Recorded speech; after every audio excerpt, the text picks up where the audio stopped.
I'm Rachel Belle, and this is Your Last Meal, the show where celebrities share stories about the foods they love most, and we dig into the history, culture, or science of those meals with experts from around the world. Today on the program, John Cameron Mitchell.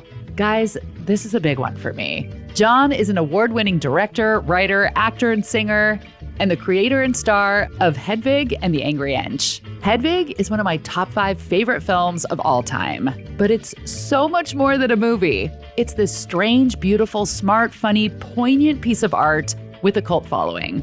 It was adapted to Broadway and won 4 Tony Awards. And this year is the 25th anniversary of Hedwig and the Angry Inch. I put on some makeup, turn on the 8-track. I'm pulling the wig down from the shelf. To celebrate, John is going on tour. The film will be screened around the nation, and he'll be there for conversation, a Q&A, and an acoustic performance. You might also know John Cameron Mitchell from his roles on Shrill and Girls, and he recently played Mary Todd Lincoln in Oh, Mary on Broadway. Later in the show, we'll learn how the documentary Jiro Dreams of Sushi changed the American sushi landscape. But first, let's jump into my conversation with John Cameron Mitchell.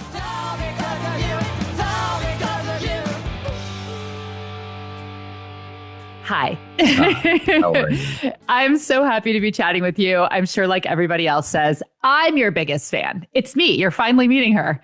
And I flew to New York. I live in Seattle when you were on Broadway with Hedwig in 2015. And I've never had this experience with any other art before. But as soon as you stepped on stage, my friend and I both burst into tears because it's just so important to us. So I'm so happy to chat with you today. Oh, thank you.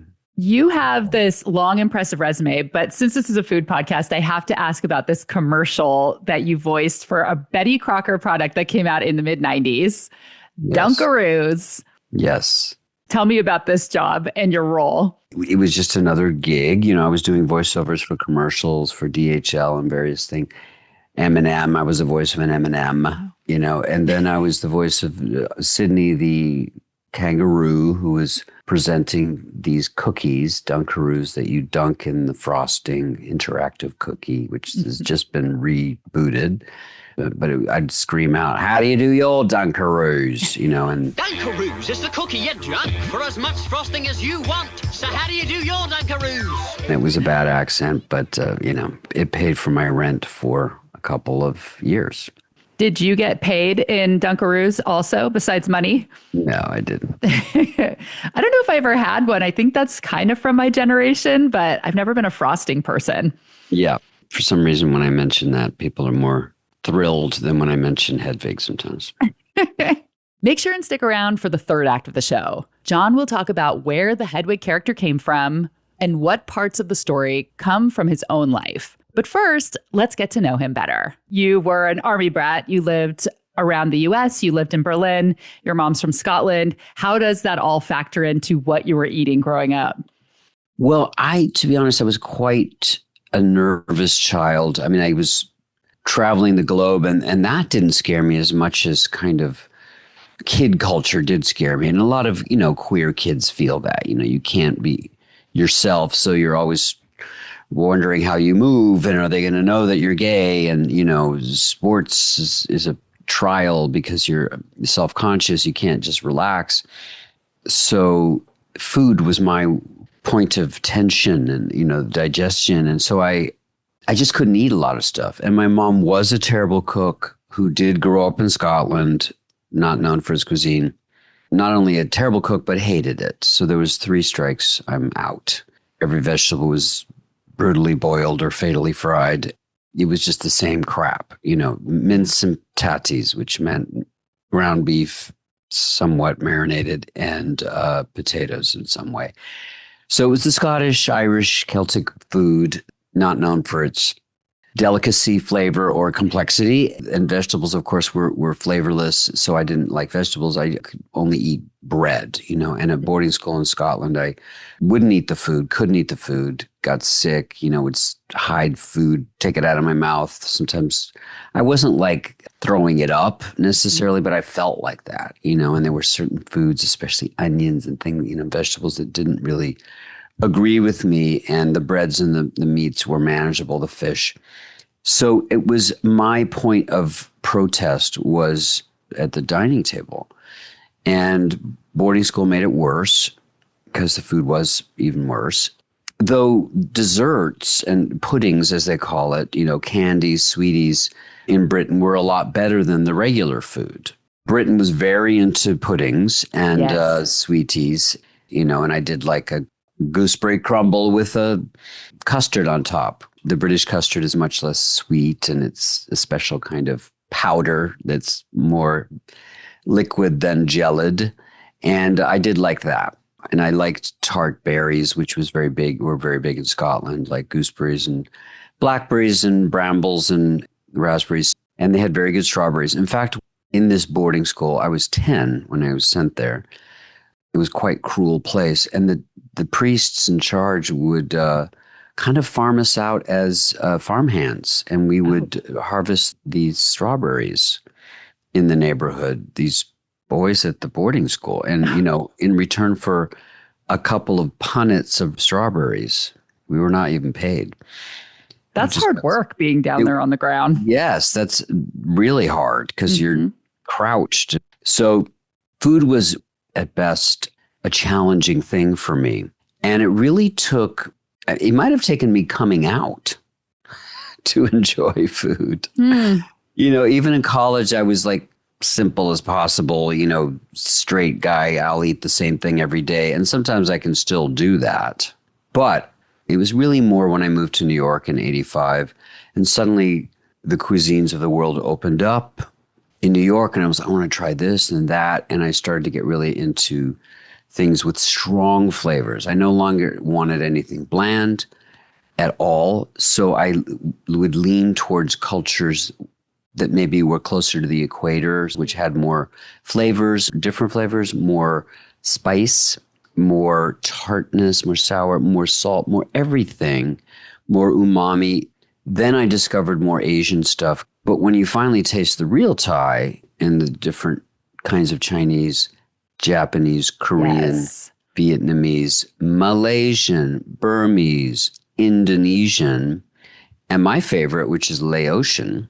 Which is hard to find. There's not a lot of restaurants. Very hard. There used to be one here called Kiyo in Tribeca that was a little expensive, but it was fantastic. And they had, the bang bang sauce, which is this, the spicy sauce. And you would take a kind of wad of rice. That was your bread. Dip it in the bang bang sauce. I mean, this was a higher end place, so they probably did Laotian themed things, but they were good.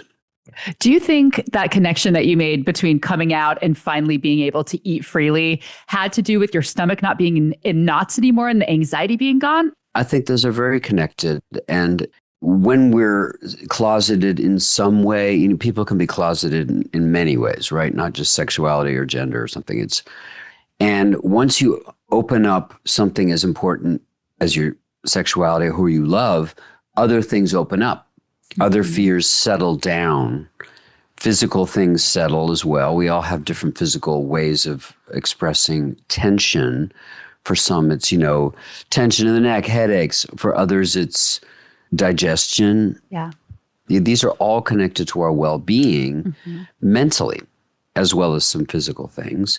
So when you unblock yourself mentally, I think you can unblock yourself in other ways. And cuisine, interest in various physical things. I think when I was in the closet, I was even not as good an athlete because I was just worried, about the group dynamics in the sport, and then suddenly I could do stuff I didn't used to be able to do. We had this queer wiffle ball game going in Washington Square for years, and I was like a slugger. I had back in the day, I couldn't do that at all. After the break, John shares his last meal and a news story that I definitely missed about a man who cooked and served his dinner guests his genitals.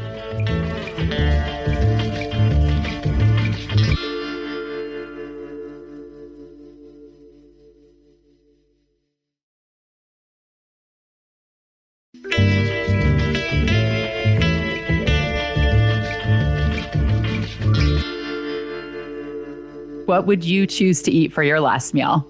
I mean, I think I would ask for a Pan-Asian omakase, right? Each course is a one bite. But I would like to see a Pan-Asian version of that. What is the one that's inspired by Korean flavors? Different Thai ones, different Indonesian, of course, Japanese. What's the Chinese version of that, you know? So I would have an element of surprise within it. So my last meal, I think, would have an element of gathering the best chefs of these different styles to create my final omakase. There's an element of chance in it and trust, which theater does as well, right? The playwright can't dictate what the actor's going to do. You have to leave it to chance because it's happening in real time. So that's part of the joy. I was taken to that crazy restaurant in Chicago, the very performative one. Oh, Alinea?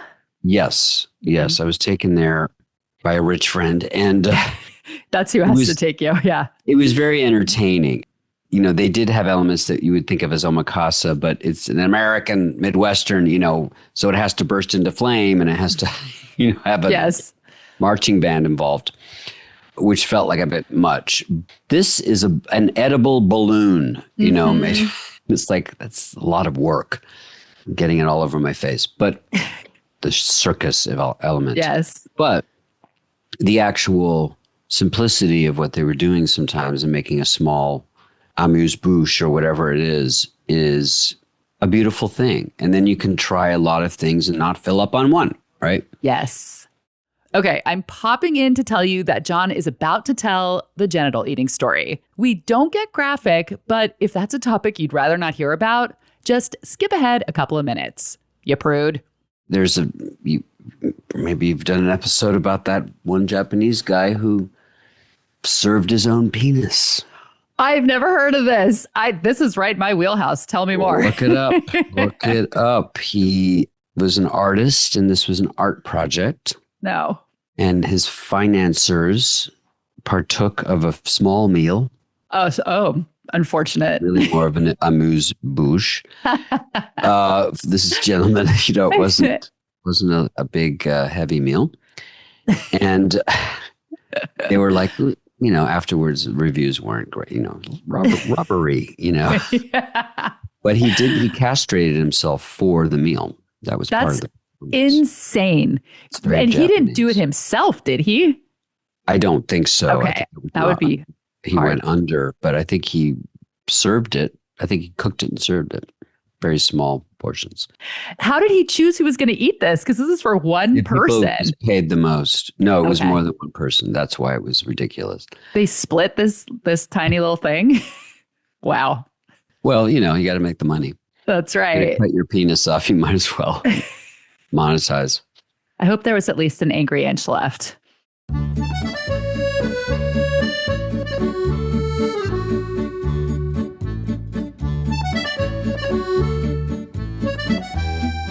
Obviously, I wanted to do a deeper dive on this topic, but no one returned our emails. Surprisingly, nobody wants to talk about it. So I get to tell you the story.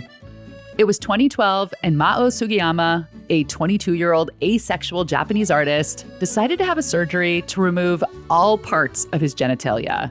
He brought them home in a bag, threw it in his freezer, and tweeted out this invitation. Quote, "Please retweet. I am offering my male genitals," here he lists 3 body parts, "as a meal for 100,000 yen. Will prepare and cook as the buyer requests at his chosen location." So a banquet was prepared. 5 people paid $250 each to eat this meal, garnished with button mushrooms and parsley. And you may be shocked to hear this, but the diners didn't love the food at this dinner. They later reported that the meat was chewy and bland. Cookbook author, chef, and past Your Last Meal guest Kenji Lopez Alt was quoted saying, "The chef didn't cook it right. What a waste of a perfectly good penis. Penis is pretty tough and needs to be slow cooked, either sous vide or in a braise. So 5 people showed up to eat his junk, but another 70 people came and paid to watch. They were served beef and crocodile, which everybody knows are obvious substitutions for human penis. I would have served gooey duck, but I digress. Obviously, this garnered a lot of media attention, and some people were so disturbed they called the police to complain. The police responded and turned Mao and the 3 people who helped put on the event over to the Tokyo District Public Prosecutor's Office. They tried to get him on indecent exposure, but he didn't actually break any laws, and the charges were eventually dropped. Why did Mao do this? He says it was to raise awareness about, quote, sexual minorities, ex-gender, and asexual people.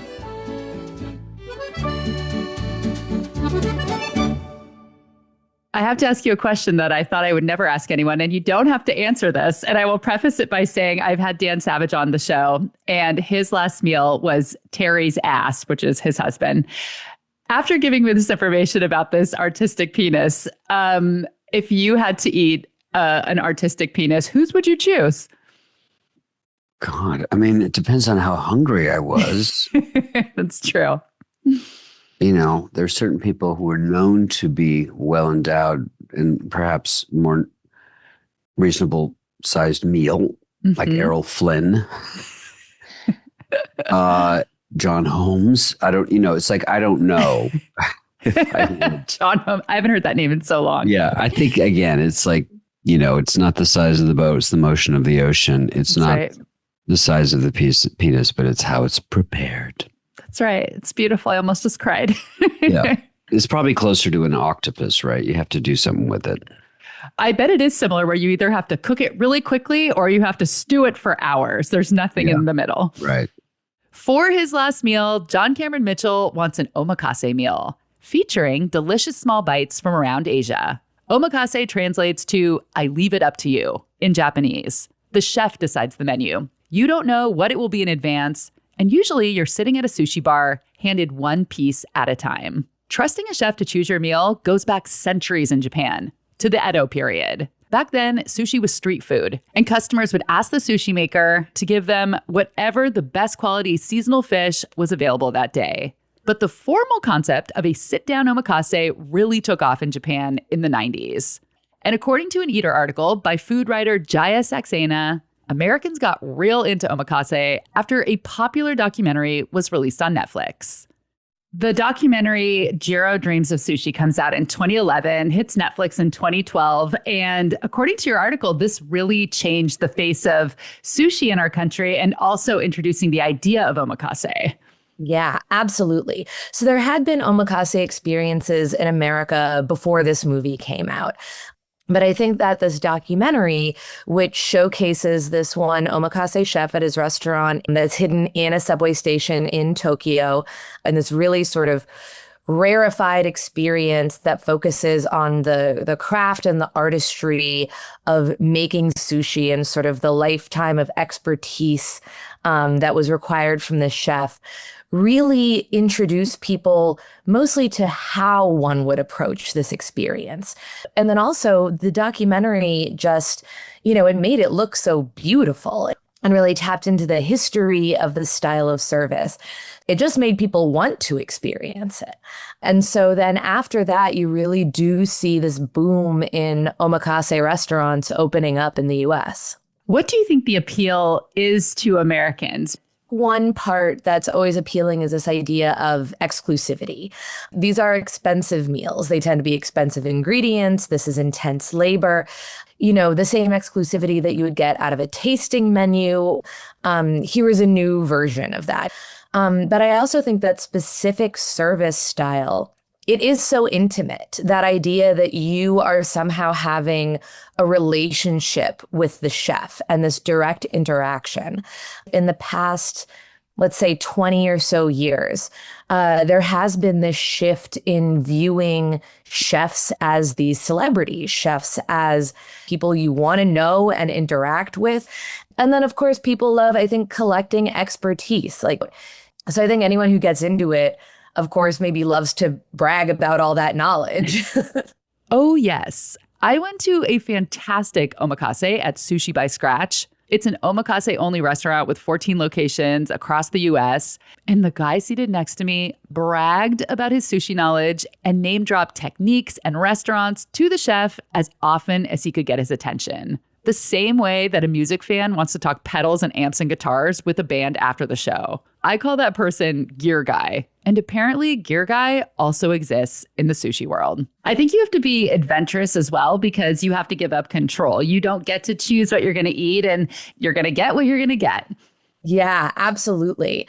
And I feel like that's almost a little sort of like bragging thing to be able to be like, I am an adventurous eater. You know, I don't know what it is until you tell me what it is and I'm going to eat it. And I feel like that mentality has become cool, you know, certainly within my lifetime. And so, yeah, I think that is something that a lot of people then use to be like, I am educated, I am in the know, and I am willing to have that kind of experience. I was really interested to read that Jiro's restaurant, you can't get in anymore as just a regular person off the street. Yeah, this is really a big thing in Japan, where so many of the omakase counters, not just Jiro's, are word of mouth only. You can go there by invitation, or often, like I did when I was there, you get a reservation by having your hotel concierge make the call. There was no way that I would have been able to go to this dinner if I just called up the restaurant. These are these really exclusive experiences. And I feel like that is something very different between omakase in Japan and omakase in America, is that in the US, the idea generally is if you can pay for it, if you have the $1,000 to spend on a meal, and if you can get a reservation, then that's it. There's not some sort of secret list. Coming up after the break, John talks about the real person who inspired his Hedwig character, and he talks about what he ate while doing 8 shows a week on Broadway.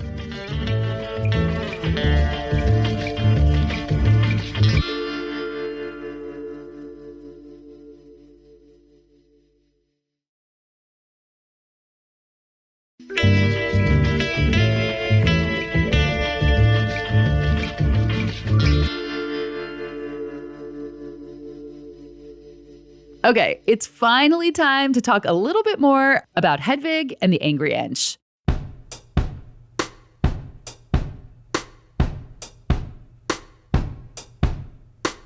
I feel like I need to give the folks who haven't seen it a little bit of background. But even though I've watched it many, many times, it's a tough story to explain. It is so much bigger and more colorful and nuanced than this quick summary I'm about to give you.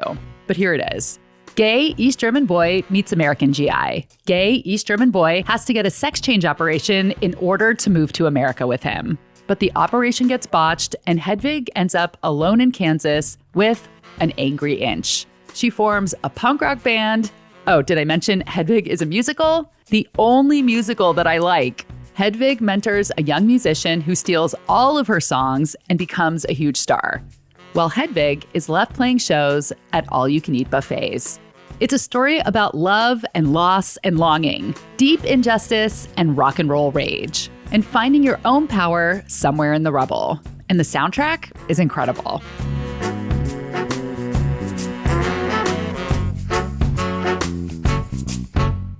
25 years ago, Hedwig and the Angry Inch came out as a film. I want to hear a little bit about where the character came from. There are things in the story that come from your life, people you've known, places you've lived. Yeah. You know, my dad was an Army general. My mom was a British-born, Scottish-born teacher and artist and terrible cook. So Hedwig's world of the military bases around the world was my world. And my dad was the military commander of the American sector of Berlin. So that informed Hedwig as well. And then her look and demeanor was more based on a German army wife who took care of my little brother named Helga, who was a divorced, cisgendered German woman. And many army bases are held together by these army wives, often from other countries. Helga took care of my little brother and also was very fun and in a sort of dry German sort of way. She seemed very cool. Marlene Dietrich in a tube top. And she would invite us to her trailer, and Brenda was my best friend. She sadly passed, and we would sing and act out 70s story songs of the day, like Copacabana, which I'm actually singing in Oh Mary tonight. Oh. So she loved that and would laugh and give us cigarettes. And then she had a lot of men come to take her somewhere or to visit her, and we thought she was just very popular, but she had another job. And if a man came up the driveway, we'd have to go out the back. And sometimes if she didn't like the look of him, she'd go out the back with us. When I spoke to John, he was in the middle of a 12-week run, playing the lead role in Oh Mary on Broadway, the hottest show of the moment. And you are doing 8 shows a week. What is your life like right now? And as a part of that, do you change the way that you eat when you're on stage this much? Well, it's the hardest schedule for people who are working hard in the show. You know, rock music people don't do 8 shows a week. And so it's you have to be ready and you have to be an athlete. And I did prepare physically, you know, just in terms of my cardio. There's not a lot else you can do with your energy. I can do some stuff during the day, but it's hard to do something extremely creative and new because of your energy. So food-wise, I tend to make my own breakfast. It's a kind of the same, you know, it's a mixture of Ezekiel cereals, some mushroom blends, some cocoa nibs, you know, a little bit of collagen powder with Siggy's yogurt. And I definitely put in some kefir or kefir, if you call it that, and blueberries. So it's just like a, you know, nutrient explosive but tasty mix of my own. I'm not a big cook, partly because I've been in New York so long in the village, so I don't have to. So, you know, and I have a small kind of kitchenette. You know, it's not really a kitchen. But now I live in New Orleans with more of a kitchen, but I find myself not cooking as much because it's always easier to cook for someone else, I find. The times I've cooked more was when I am in Puerto Rico, where I own a shack with someone, but I haven't been there in a while. And because it's this island called Vieques, there's one supermarket, couple restaurants. You have to cook sometimes. And the supermarket doesn't always have anything. So it ends up being kind of like, I guess, one of those top chef things where you're like, you've got cashews, some chicken, papaya, chili sauce, and some greens of some kind, go. And as I guess cooks probably feel, that's kind of nice to have that. Yeah. Right? It's like it's a game. You know, you see what you got as long as you have a variety of things, right? I love cooking that way. I find it very satisfying. It is. And you can play with it and have fun. And in Puerto Rico, of course, I can take mangoes off the tree and tamarind off. And I have my own papayas and mangoes and bananas. And I like mixing. I like a little bit more of this, a little more of that, rather than the, oh my God, the timing of the frying and the searing and the perfect. That is beyond me at this point, though I admire it because it reminds me of theater. You rehearse, you prepare, and then it has to happen at a certain time. Right? I never thought of it like that. Yeah. Play opens at 8. The food better be ready. And that was John Cameron Mitchell's last meal.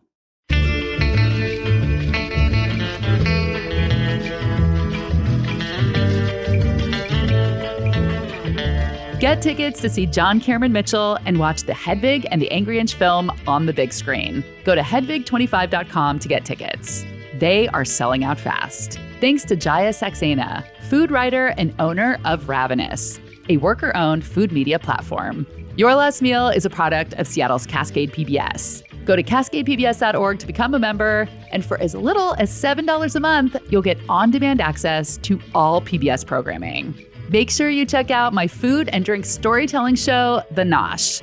Season 3 is out now, and new episodes drop every Thursday. You can find a link to watch in the show notes. Go to cascadepbs.org or watch on the Cascade PBS app. This episode was produced by me and senior producer Sarah Bernard, who also mixed and mastered it. Original theme music by Prom Queen, who is one of my dates to see John Cameron Mitchell and Hedwig this summer. I'm Rachel Belle, and this is Your Last Meal.